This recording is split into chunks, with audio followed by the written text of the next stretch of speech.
Olá, para você que nos acompanha, está no ar mais uma entrevista do Repórter MT.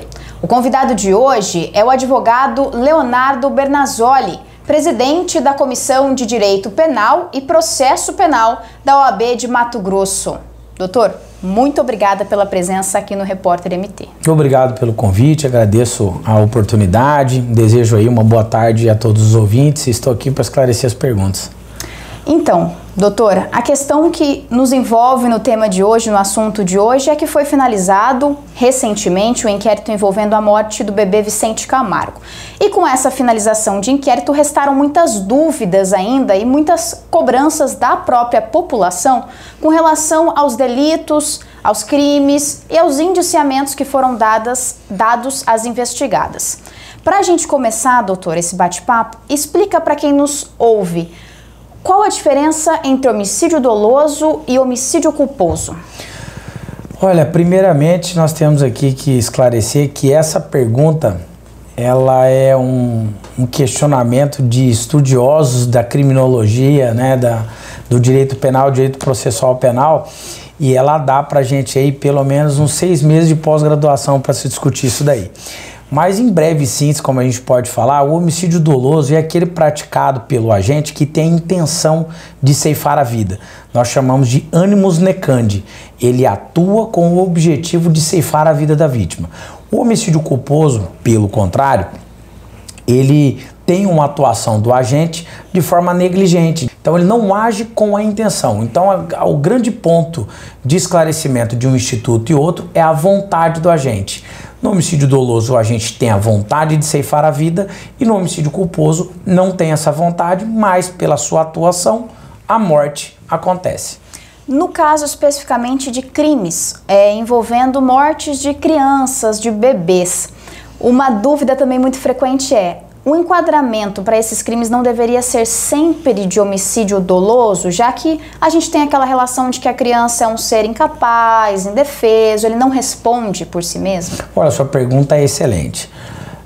Como eu disse na primeira resposta, a qualificação do crime entre culposo e doloso, a classificação da conduta, ela se dá pela vontade do agente, independentemente da vontade ou da atuação da vítima. Então, o ponto de análise para se classificar o homicídio como culposo e doloso é a intenção do agente. Quando a vítima é menor, né, ela tem ali a sua incapacidade de defesa, né, de autotutela, o próprio, no caso do homicídio, assim como vários outros delitos, né, do Código Penal, o artigo 121 ele traz uma qualificadora, o inciso 9º, acho que do parágrafo 3º, que ele trata se o crime de homicídio é dirigido ao menor de 14 anos. E aí o crime é classificado como qualificado e a pena do homicídio ela salta de 6 a 12 para 12 e 30 anos. Perfeito, doutor. Assim, falando agora especificamente do caso do bebê Vicente Camargo, que supostamente faleceu após sofrer um traumatismo craniano em uma creche de Várzea Grande. O que temos até o momento, oficial, com a finalização do inquérito, é que uma das proprietárias confessou ter provocado a lesão na cabeça do bebê, mesmo que de forma acidental. E isso gerou o indiciamento por homicídio culposo. Qual que é a pena máxima que pode ser atribuída a essa proprietária que foi indiciada? Existe essa pena assim que ela possa estar cumprindo por esse crime? Bom, vamos partir da análise deste caso de forma mais genérica, de forma mais abstrata, até porque nós não tivemos contato, né, com os autos aí diretamente. Mas em breve síntese, a autoridade policial, depois de analisar todo o acervo probatório, todo o conjunto probatório, todos os elementos colhidos durante as diligências que são competidas ao delegado aí pelo Código de Processo Penal, ele apresenta o relatório final conclusivo. Ele conclui a investigação e repassa os autos do inquérito policial ao representante do Ministério Público. O representante do Ministério Público ele tem sua livre convicção. Ele vai endossar o relatório final da autoridade policial ou ele pode divergir, ele pode pedir o arquivamento, ele pode reconhecer um estado ou alguma aplicação do Código Penal de exclusão de culpabilidade e determinar o arquivamento do inquérito, ou ele pode mudar a capitulação, ele pode entender de forma diferente que o homicídio possa ser doloso, e então o desenrolar dessa situação, ela tem muitas águas ainda para se passar debaixo dessa ponte. Então ainda o representante do Ministério Público vai analisar os autos, vai dar a destinação dele, e aí depois cabe ao juízo receber eventual ação penal ou não, na forma que vai ser proposta. A defesa ainda vai apresentar suas considerações, então o processo pode se desenrolar, né? Estamos falando aqui na hipótese de ser denunciada. Então é difícil a gente traçar um panorama sobre isso. Mas na classificação do homicídio do culposo, a pena prevista no Código Penal do artigo 121 para homicídio culposo é de 1 a 3 anos de detenção. É bem diferente da pena do homicídio simples, né, e do homicídio qualificado, que é de 6 a 12 e de 12 a 30 no regime de reclusão, né, que é regime fechado. E se a proprietária e a outra que foi indiciada junto dela forem condenadas, elas devem cumprir em que regime, doutor? Daria pra gente saber, mais ou menos? É difícil a gente imaginar isso, porque na hora da aplicação da norma, o julgador ele vai se valer de diversos institutos. Então é muito difícil aplicar uma pena, não é fácil. Sim. É uma missão muito difícil aí do magistrado que vai estar com esse caso, assim como diversos outros aí que são sentenciados diariamente. A aplicação da pena ela vai variar de acordo com o caso concreto, e são analisadas diversas circunstâncias. O artigo 59 do Código Penal exige que o magistrado enfrente a personalidade do agente, se é primário, se é reincidente, se tem bons antecedentes, maus antecedentes, o comportamento do autor do fato, né, daquele que está sendo acusado, o comportamento da vítima, nesse caso concreto não há que se analisar. Então são várias situações que precisam ser sopesadas que levam o magistrado, no momento que se faz a dosimetria da pena, que a pena é calculada em 3 etapas, ele fixar o melhor regime de acordo com a conclusão final do processo. Então é muito complicado a gente falar em qual regime, mas no caso do homicídio culposo, é muito possível que ela cumpra aí em regime aberto, né, ou regime domiciliar, ou um semiaberto, na pior das hipóteses, dentro de determinado período. Outra questão, doutor, no começo das investigações, após a morte do bebê, a princípio, o primeiro laudo ali pericial e a primeira confissão, a primeira resposta dada pelas envolvidas, as indiciadas, é de que o bebê teria sofrido uma asfixia porque engasgou com leite. Depois, com o desenrolar do inquérito e próximo da finalização, uma das proprietárias confessou que provocou a lesão na cabeça do bebê, mesmo que acidentalmente. Essa diferença de versões, ela pode provocar um aumento da pena das indiciadas ou isso não recai sobre o caso? Eu acho muito pouco provável que essa divergência de versões aí, ela impacte na pena. Até mesmo porque o fato é que nós estamos diante de uma tragédia, né? Seja como o senso comum queira classificar, se tem que ser homicídio doloso, culposo, não estou aqui trazendo a tecnicidade do direito penal, mas o senso comum, a gente observa as opiniões das pessoas que ficam com uma certa revolta, é um crime que chocou a todos, né? Sim. E eu falo assim, é difícil a gente tirar o senso comum e fazer análise técnica, né, de forma como é a lei. A lei ela tem que ser aplicada de forma indistinta para todas as pessoas em todos os casos. Não pode haver particularidade na aplicação da norma. Então, eu creio que o nervosismo, né, e no processo penal, na investigação, é normal que as versões não sejam desde a gênese da investigação às finais, né?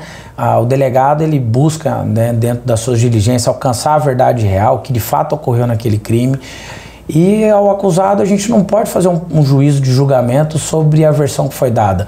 Eu não consigo nem me imaginar, nem me colocar na situação, no caso aí das proprietárias dessa creche, de ter passado o que passou. Né? De fato a gente observa que não era intenção tirar a vida do menor, pelo menos até o que se foi colocado na imprensa, e eu fico imaginando o que ela pode ter passado naquele momento. Então essa divergência de versões tanto a autoridade policial, quanto o judiciário, quanto o Ministério Público já estão acostumados com isso. Então é natural dentro do curso do processo, no devido processo legal, dentro do contraditório ampla defesa, que aquele que é acusado ou investigado de prática criminosa possa dar a sua versão final no momento mais oportuno, acompanhado de advogado, às vezes no momento, não sei se foram orientados ou não, nervosismo. Então, é difícil a gente fazer esse juízo de julgamento, né? Eu falo que o direito penal nos leva sempre a fazer uma análise da tristeza da vítima e dos seus familiares, sim, em todos os delitos, não falo só nesse específico, mas também se colocar no local do agente, que muitas vezes a pessoa responde um processo penal, mas não tem a intenção de praticar o delito. É uma fatalidade que infelizmente aconteceu. E outra questão, agora pensando no sentido oposto, doutor. Depois que o laudo apontou que o bebê sofreu uma lesão por objeto contundente, as donas da creche, elas relataram que a lesão aconteceu no momento de uma tentativa de socorro, numa tentativa ali de prestação de primeiros socorros. Nesse caso, isso pode fazer com que a pena diminua? Quando o magistrado vai analisar o caso concreto e vai aplicar a pena, há a conclusão que a pessoa precisa ser condenada. Quando chega-se a essa conclusão, ele passa para a parte da dosimetria da pena, como eu disse anteriormente, vão ser analisadas várias circunstâncias, né, do caso concreto. Uhum. Então isso pode ser sopesado para em determinado momento da aplicação da pena, talvez até na pena base, na primeira parte ali de análise, que ele vai analisar ali a conduta do agente. Por que ele agiu, como ele agiu, de que forma ele agiu, qual a intenção daquele momento. Então isso poderá ser impactado em uma possível condenação, possivelmente ali mantendo-se a pena base no mínimo previsto por tipo. Então, nesse caso, detenção 1 a 3, pode ser que essa atuação leve o magistrado julgador a aplicar o mínimo da pena, que seria de 1 ano, na primeira fase. E tem outras fases subsequentes que ele vai analisar circunstâncias atenuantes, circunstâncias agravantes, qualificações, privilégios, e aí segue-se até chegar à aplicação da pena final. E levando em consideração o nosso sistema judiciário brasileiro, o senhor acha que essas indiciadas podem ser presas? Olha, eu tenho que fazer um juízo de análise aqui, que o processo penal, principalmente depois da digitalização dos processos, a inclusão dos processos no formato eletrônico, né, no processo judicial eletrônico, os processos eles caminham numa velocidade muito grande hoje.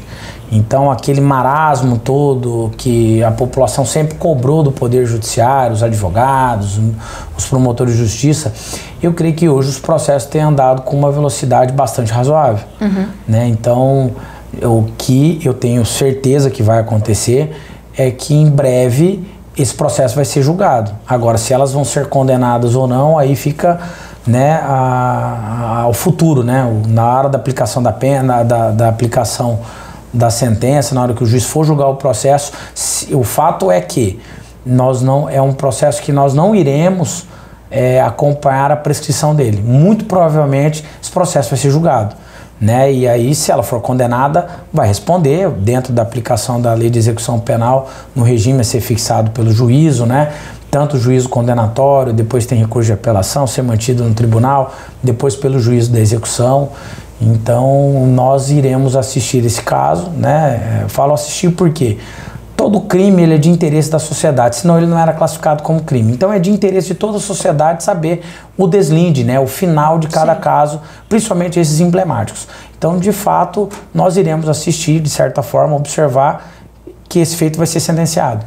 Agora, se ela vai ser condenada ou não, a gente não sabe. Se ela for condenada, possivelmente vai responder e vai cumprir a pena que vai ser fixada pelo juízo. Certo, doutor. E agora, só para a gente já ir se encaminhando ao final da nossa entrevista, uma outra dúvida que surgiu é com relação à responsabilidade de creches ou escolinhas infantis com relação aos bebês, às crianças que estão ali naqueles estabelecimentos, naqueles locais. Existe uma responsabilidade legal desses espaços sobre o que acontece com essas crianças, com esses bebês? Eles são responsabilizados por isso enquanto estão lá dentro? O próprio Estatuto da Criança e do Adolescente ele diz que o menor é responsabilidade de todos, né? Então, de fato, a gente não precisa entrar em maiores digressões aí, sociólogas ou jurídicas, de que é sim responsável, a creche e as escolas são responsáveis pelos menores que abrigam, né? São tutelados, eles ficam sobre a responsabilidade de cuidar, de cuidado e de assistência material, de assistência psicológica, né? Então, tanto a parte física quanto psicológica do menor, ela fica sob a responsabilidade, sob a tutela desses estabelecimentos. E assim, em um caso como esse do Vicente, a creche pode voltar a funcionar normalmente ou ela fica proibida de retornar ao funcionamento? Levando em consideração que ela também não tinha alvará para funcionar, mas por conta do caso do homicídio, ela pode ser proibida de... Olha, pelo caso do homicídio, por si só eu creio que não. Né? Não é porque aconteceu um evento, se este é isolado, que realmente a creche deve ser fechada ou pode ser fechada. E eu creio que ela pode ser fechada ou ter as suas atuações mantidas se ela estiver regular. Então, na hipótese do alvará de funcionamento, se ela preenche os requisitos de guarda, se a estruturação ela é suficiente, se não há risco para os menores. Então, se não for constatada nenhuma hipótese de fechamento nesse sentido, que ela não dispõe de corpo técnico ou de estrutura física para receber e tutelar esses menores durante o período que eles lá estão, aí ela pode ser fechada, né? Agora, pelo caso em si, pelo acontecimento trágico, triste, né? A gente às vezes até tem dificuldade para encontrar adjetivo para uma situação dessa. De certa forma, deixo bem claro aqui, é uma análise técnica jurídica, mas eu me solidarizo com a família da vítima. Uma tragédia dessa é difícil até da gente nominar, é difícil da gente falar, mas pelo caso concreto não. Mas se este caso concreto revela que o estabelecimento não possui os requisitos para o seu devido funcionamento, aí possivelmente será fechado. E para finalizar, doutor, na sua avaliação pessoal, há necessidade de mudanças nas legislações que nós temos atuais para melhorar essa questão de convívio de crianças nesses espaços públicos, questão de proteção em creches, escolas infantis? Olha, eu creio que o Brasil tem lei demais. Lei demais, regulamento demais, provimento demais. E eu acho que o que falta hoje para o Brasil é estruturação do próprio Estado para se fazer cumprir as normas. Então eu creio que hoje a população, ela, além de cobrar novas leis, ela tinha que cobrar, e nós devemos cobrar, não, a população, eu me incluo porque eu faço parte, então nós devemos cobrar a estruturação. Mais psicólogos, mais assistentes sociais, né, mais creches, mais professores, uma melhor estruturação. O Estado precisa estar melhor estruturado. Então, de fato, acho que hoje com o trabalho feito pela imprensa, pelo trabalho... hoje a própria tecnologia permite hoje as filmagens, as fotografias, então para se denunciar determinados casos que a gente observava antigamente, de escolas depredadas, creches sem estruturação de salubridade alguma. Hoje, com esses lugares melhor estruturados, a gente tende a ter um melhor atendimento para a população. Então, antes de se trazer a proposta de inovação legislativa, eu creio que o Estado tem que cumprir a legislação vigente. Então, a gente precisa hoje cobrar uma melhor estruturação do corpo técnico do Estado. Estado, eu digo, Estado, Prefeitura, União, para a aplicação da norma do que está previsto. Eu tenho que cuidar do idoso, eu tenho que cuidar do menor, eu tenho que cuidar do deficiente físico? Tenho. Eu preciso de legislação para se prever isso? Não. Eu preciso de estruturação para aplicar o dever de proteção que eu tenho, por exemplo, para esses grupos que precisam de um tratamento mais diferenciado, assim como diversos outros. Então o Estado precisa estar melhor aparelhado. Eu creio que, eu acho que hoje o melhor caminho é esse, ao invés de trazer essa cultura exacerbada legislativa. Eu preciso legislar, preciso de lei, preciso de lei, preciso de lei. Eu acho que hoje a gente precisa aplicar a lei que está prevista. Doutor, depois desses esclarecimentos, gostaria de te agradecer por ter vindo aqui, ter conversado com a gente, participado de mais uma entrevista. Obrigado pela oportunidade, é um prazer estar sempre aqui, é um prazer poder auxiliar a população, né, de prestar os devidos esclarecimentos.